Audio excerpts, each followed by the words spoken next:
good morning सांग मैंने शुभ सकाळ आज हूँ सांब दशमी तो मिस्का ये बस मामा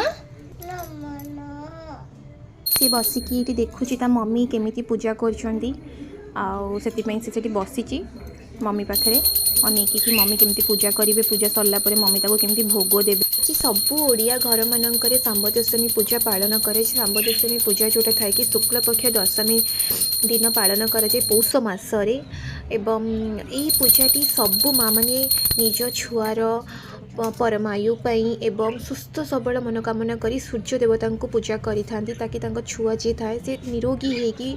रही था से पूजाटी होता है आउ यही पूजारी अइल चितो नानी बरस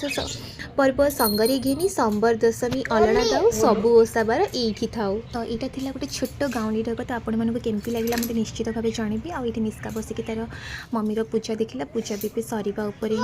तो आज समस्त घरे पूजा कि पालन कले निश्चित भाव जनबी आठी मुझे समाप्त करुच्ची ब्लॉग टी रखुची